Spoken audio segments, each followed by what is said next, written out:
Olá! Hoje vamos fazer uma análise mais de perto de algumas formas específicas de um crime bem sério contra a administração pública, o peculato. Vamos além do básico, sabe? Explorar o que a lei diz sobre peculato furto, peculato culposo e também o peculato mediante erro de outrem. Tudo com base nos comentários aos artigos 312 e 313 do Código Penal. A ideia é clarear as diferenças, os detalhes importantes de cada um. Vamos nessa. Vamos sim. E são detalhes cruciais, né, para a gente entender como a lei trata diferentes situações que envolvem funcionários públicos e os bens da administração, ou que estão sob a guarda dela. Entender essas figuras é chave, assim, para perceber como o patrimônio público e a própria moralidade administrativa são protegidos pelo direito penal. Ótimo. Começando então pelo peculato furto. Ele está lá no parágrafo 1º do artigo 312. Aqui, o cenário é um pouco diferente do peculato mais comum, digamos. O funcionário não tem a posse normal do bem, mas ele consegue subtrair esse bem. E o ponto-chave, o que define mesmo, é que ele usa uma facilidade que o cargo dá para ele. Para cometer o furto. Exatamente. Pensa assim, no exemplo clássico. O funcionário da limpeza. Ele tem a chave de todas as salas por causa do trabalho, certo? Se ele usa esse acesso, que é facilitado pelo cargo, para levar um computador embora, pronto, temos o peculato furto. Ah, entendi. Então, o que realmente separa isso do furto comum, aquele do artigo 155, é essa vantagem específica que vem do cargo. Isso. E aqui, ó, já vem um ponto essencial, um bizu. Essa facilidade que lhe proporciona a qualidade de funcionário. Isso é o divisor de águas. Se qualquer pessoa, sabe, mesmo sem ser funcionário, pudesse entrar lá e pegar o computador do mesmo jeito, aí seria um furto comum.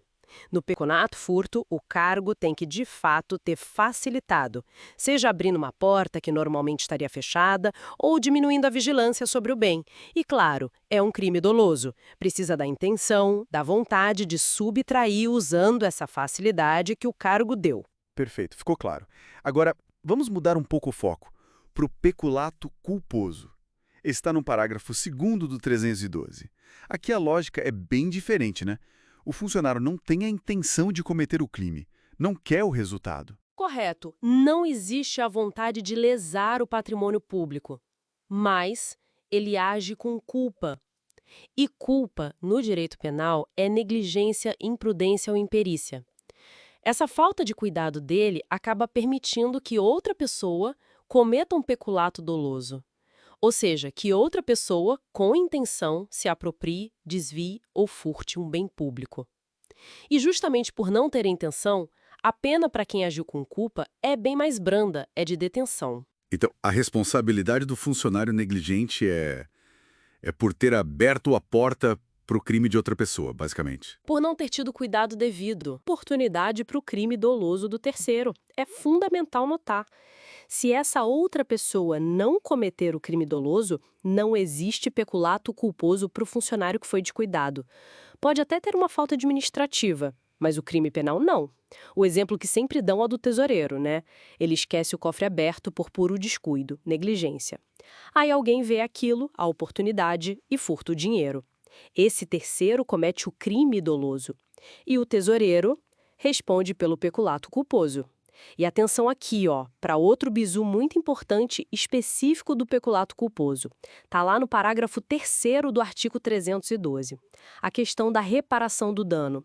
Se o funcionário que agiu com culpa, aquele que foi negligente, reparar todo o prejuízo causado e fizer isso antes da sentença penal transitar em julgado, ou seja, antes da decisão final da justiça, a punibilidade dele é extinta. Ele simplesmente não será punido criminalmente.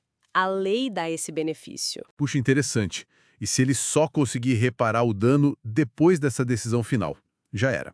Não, ainda tem um benefício, mas menor. Se ele reparar depois do trânsito em julgado, a pena dele é reduzida pela metade. Funciona como um incentivo para reparar o prejuízo causado aos cofres públicos, né? Mas, ó, vale reforçar, esse benefício todo, extinção ou redução de pena, é só para quem agiu com culpa.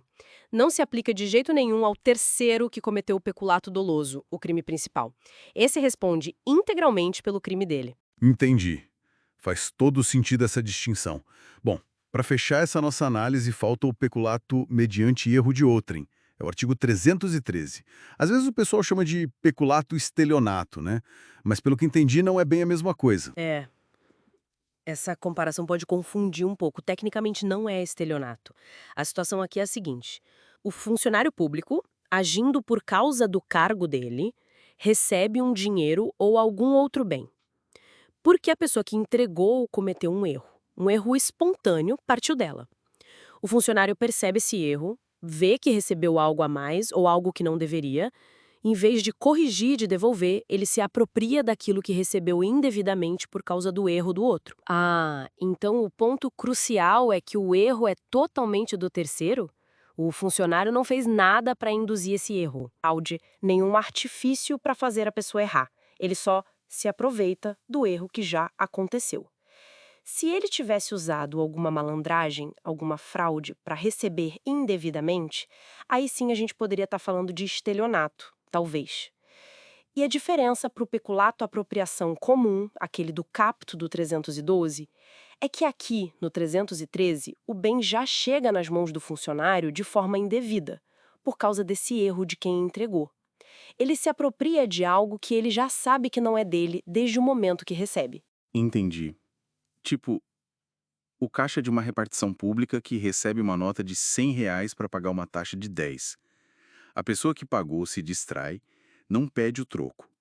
O caixa percebe na hora o erro, vê os R$ 90 a mais ali e simplesmente guarda para ele. Seria isso? Perfeito exemplo. É exatamente essa a situação do peculato mediante erro de outrem. Ótimo. Então, só para a gente amarrar tudo, vimos o peculato furto, que é quando o funcionário usa a facilidade do cargo para subtrair algo que ele não tinha posse antes. Depois, o peculato culposo, que é a falta de cuidado do funcionário que abre caminho para o crime doloso de outra pessoa, com aquela regra especial da reparação do dano, que é um bizu importante. E, por fim, o peculato mediante erro de outrem, que é se apropriar daquilo que foi recebido por um engano espontâneo de um terceiro. Isso aí, são modalidades distintas, né? Cada uma com seus requisitos, suas características e consequências bem específicas na lei.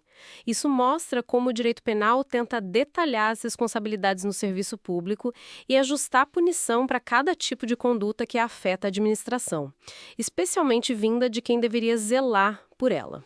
E com isso, acho que conseguimos dar uma boa clareada nessas modalidades de peculato, olhando para os artigos 312 e 313 do Código Penal.